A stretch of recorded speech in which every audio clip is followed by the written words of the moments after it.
Mac, we are talking AI slop.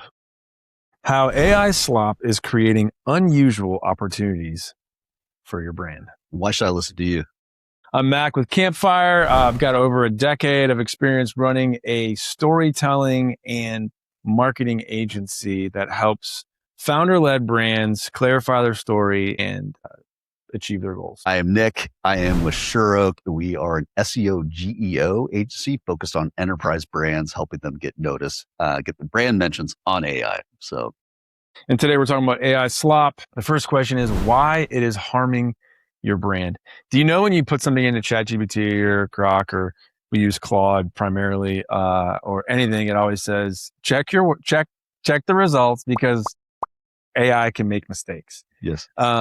That is not there just as a legal disclaimer. That's there because it actually does make a fair amount of That's mistakes. pretty good. So, and the thing, it's not to avoid it and not to not use it, because you're hearing from two agency owners that have collectively over 20 years of experience, and we integrate it into almost everything that we do, but we use it in a very specific ways. And so when we're talking about AI slop, do you want to define what it is? Yes. Yeah, that'd be good. So AI slop is derivative content. What does that mean? It's letting AI write for you, and AI is writing for you based on what it knows, and it's only doing what it knows is what has already been said. So you're not really ever saying anything new. So, like a case in point, HubSpot had a period where it wasn't getting credit for all the content it was creating because it was just regurgitating things that were already in books or on periodicals. It was just saying what was already known. And so that is the biggest danger in marketing right now, is for your brand to be invisible. So you have this whole blog, you have this whole content engine, you've been doing all the work, but you're not saying anything new. Yeah. And so the AI is right on your path. So it's a huge temptation to scale your content team by using AI, but we're seeing it dilute the message and actually make brands disappear.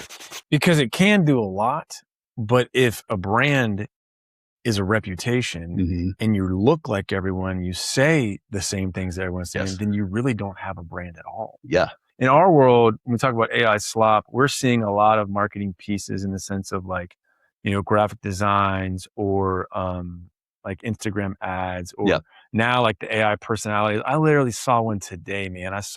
We work with a large furniture manufacturer, and so I get some of their competitors, and I saw this thing. It was this chair. The chair looked cool, but like this half dressed like AI woman walks in and does this thing and all that, and I'm just looking at it. I'm like, there's your reward right there. Like everybody knows what it is. And so in the world of AI slop, it's not that the content is bad. It's just that it's expected, similar, and doesn't have anything unique to it. Yeah, it's whitewashed. It's antiseptic. It doesn't really have any personality. I think there's a big pushback by human users, by AI itself, to avoid AI written content, right? And so Mac, you have 3 tips for us how to actually stand out. So 3 things on the storytelling and on our side, working with founder brands. Number 1, I'd say take risks when it comes to creating content. And, I have 4 little kids, and my 4-year-old son is the most wild, adventurous little kid in the world. And he, the other day, was trying to do a backflip in the pool. He didn't make it halfway. He fell, hit his leg. Yeah. He took a risk. That same week, he was like, "Dad, can I make it across the monkey bars?" I was like, "We'll see." Yeah. And he did. And he got the joy and the celebration of that. And so I think in your business, take risks. Be willing to take some big risks when it comes to content, to say things that are unique to you, to say things that are have tension, and maybe counterculture. Yeah. Number 2, I would say invest in a great brand. We don't sell brands. He doesn't sell brands. So we're not saying come get a brand. Yes. But invest the time in having a really talented scale designer help you build out your brand and work through it, because those are going to be the building blocks that then you can use in an AI landscape. And I say the third thing is make it personal. So tell a story. Just like I told a story about my son, tell a story about your business, tell a story about your employees, tell a story about your clients, about your people, and make it personal to you. Gotcha. And I wanted to go back on the brand one. Like in terms for you, like a great design, um, what else goes into a brand in terms of like supporting that? I mean, maybe there's a whole nother podcast, No, but like, but is there like on the bare video. minimum, what's non-negotiable for branding? I think you have to have really good, strong brand language. Okay. How we say things. I think you need a logo, a word mark in your whole pack that can expand, not just digitally, but like think about it in a myriad of different capacities. So what is it? What does your avatar look like? What is it when you print it on a hat?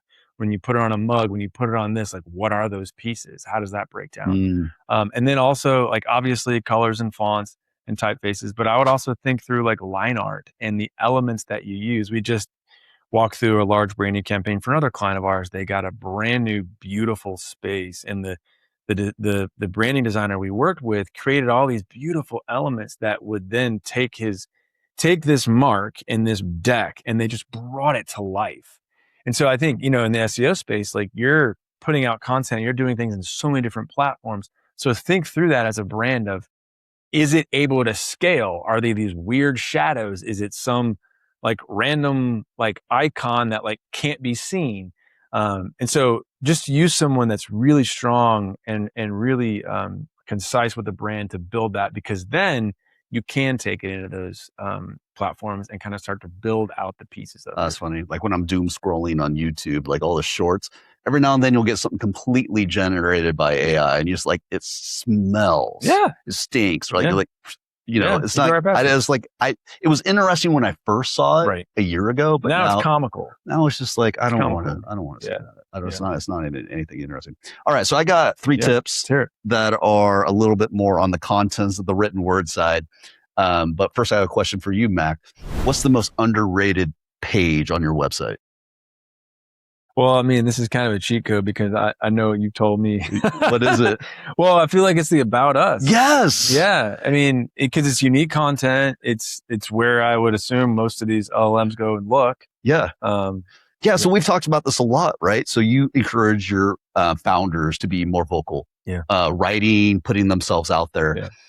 I would say like the most underrated thing on your blog is who is written by. Yeah. So like if Mack Kitchel writes something, like that was a really good article, I'm going to go up to the top and see who the author was. I'm going to click on Mack's name. Mack has no authority to be writing on this whatsoever. Right. You don't think I'm doing that? AI is doing that. Yeah. Why does he have the privilege or the authority to write what he did with such, confidence, right? So, and that goes for your LinkedIn page. So your brand now is so leaning into the human of all this. How do you get out of AI slop? You lean in more human. And that is what like AI is rewarding right now. Yeah. The second tip is related, but talk from a place where you have the most authority, right? So if you have 20 years in the business, you have unique insights. Like those should be the points that make you stand out. Yeah. And I've said this on other videos that we talked about. The third thing is as original as you can be. And I would say as original as going like original data. Like the more original your data, it stands out because only your brand, only your personal brand has the authority to say that thing because you own it.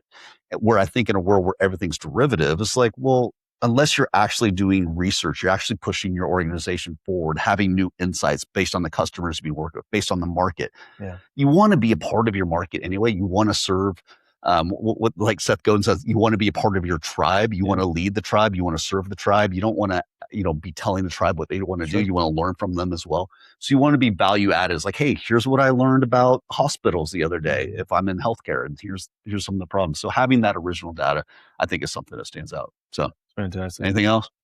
I think that's it. I'll end with this. Like this stuff seems easy, but it is complicated, especially when you start to do it. Even doing a podcast like this and talking about it, we've fooled around and made some mistakes and all that. So make some mistakes, crack some eggs, break some shells, do all the stuff. That's pretty good. Stay with it. Crack some shells. You heard it here first. See y'all.